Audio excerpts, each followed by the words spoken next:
अस्सलाम वालेकुम। जैसे कि हमने अपनी पिछली वीडियो में सिलेक्शन टूल की बात की थी, हम इस वीडियो में डायरेक्ट सिलेक्शन टूल की बात करेंगे। तो इसके लिए हम सबसे पहले एक शेप ले लेंगे।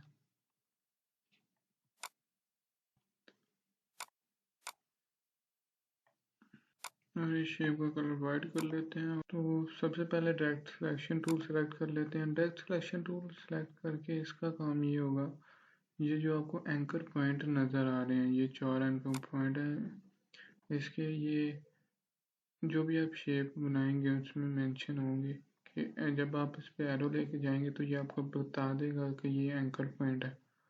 तो जो सा भी एंकर पॉइंट होगा, आप डायरेक्ट सिलेक्शन टूल सेलेक्ट करके उस पर आप क्लिक करेंगे ना, तो क्लिक करने के बाद आप उसको कहीं भी मूव कर सकते हैं। मतलब पहले एक दफ़ा क्लिक करना है, फिर बाद में उसको क्लिक करके ड्रैग डाउन करेंगे तो वो मूव हो जाएगा। आप जिधर को मर्जी मूव कर सकते हैं।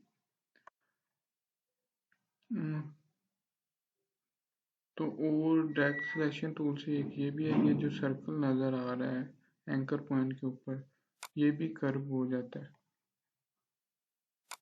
ये तो सिलेक्शन टूल से भी हो जाता है, तो पर इससे भी हो जाता है। वो कंट्रोल जैसे हम अंडू करेंगे। हाँ, अगर आप सारे ये सिलेक्ट करते हैं और सारे मतलब अब सर्कल को मूव करेंगे, अब क्योंकि सारा एरिया सिलेक्ट हो गया, अब जो कॉर्नर है वो राउंड हो जाएंगे। तो अब जैसे कि आप देख रहे हैं, अब इधर 2 एंकर पॉइंट बन गए हुए हैं। अब आप दोनों को सिलेक्ट करके मूव कर सकते हैं। अब इधर एक और चीज़ आ गई है, ये जो, हाँ, ये जो साथ इसके, अब जब आपने सिलेक्ट किया है तो ये लाइन जो नज़र आ रही है इसे हैंडल कहते हैं। ये राउंड की वजह से ये मैं सर्कल ड्रा करके उससे आपको बताता हूँ।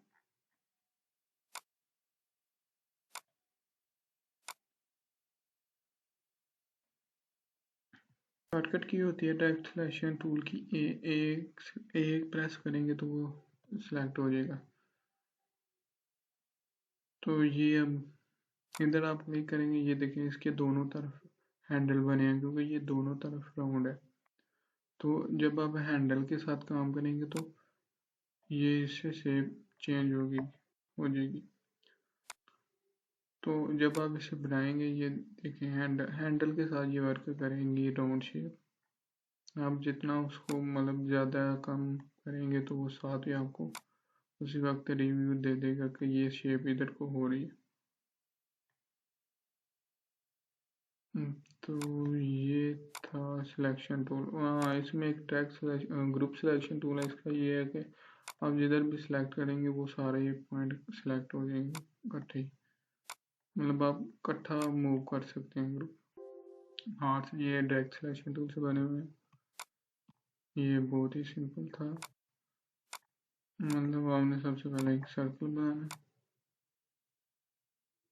ये आपने सर्कल बना लिया। हाँ, तो एक जो इसमें पॉइंट था वो ये था कि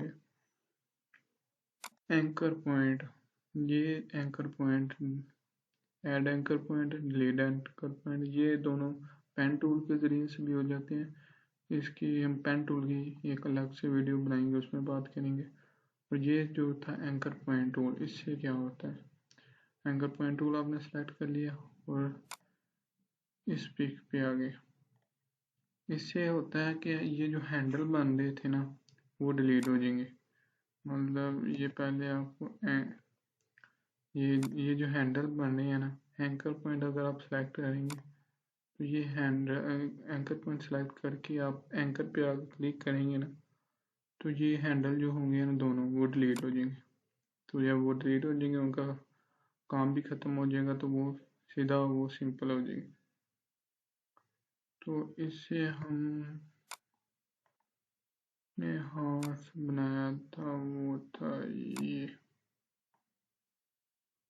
इसके भी हम ख़त्म कर देते हैं एंकर पॉइंट।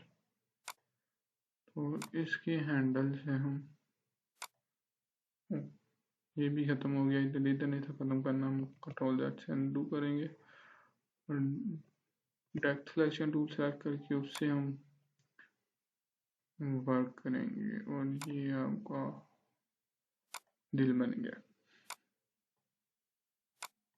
अब आप इसमें कलर कर सकते हैं। तो हम इसमें और कुछ भी करके देखते हैं। लाइक आप जो कुछ भी बनाना चाहें, मतलब शेप से ही इलिस्ट्रेटर में ज़्यादा वर्क शेप से ही होता है, मतलब आप ज़्यादातर चीज़ें शेप से बनाते हैं, एक शेप के। हाँ, डायरेक्ट सिलेक्शन टूल का बस इतना ही काम था कि ये मतलब आप एंकर पॉइंट को सिलेक्ट करके तो उसको मूव कर सकते हो और कहीं भी, और अपनी मर्ज़ी से उसको मतलब शेप को थोड़ा बहुत चेंज कर सकते। ये आपका अंडा बन गया। तो और इसमें था, हाँ एक चीज़ और इसमें बताने वाली ये थी कि अगर आप कोई लाइन सेगमेंट ड्रा करते हैं कि इधर लेंथ हम उसकी 10 पॉइंट दे लेते हैं, जैसे कि आपको बताया था शेप, मतलब आप लेंथ उसकी क्लिक करके दे सकते हैं या ड्रैग करके उसे बना सकते हैं। तो ये बहुत ही छोटी, आप इसे जूम करके देखेंगे, ये हम 10 पॉइंट रखे थे तो ये छोटी सी लाइन बनी। तो अगर आप इसको ज़्यादा करने चाहते हैं तो डायरेक्ट सिलेक्शन टूल सेलेक्ट करेंगे और इसके एंकर पॉइंट पे क्लिक करके इसे ड्रैग करेंगे। जितनी बड़ी आप करना चाहें उतनी बड़ी आप कर सकते हैं।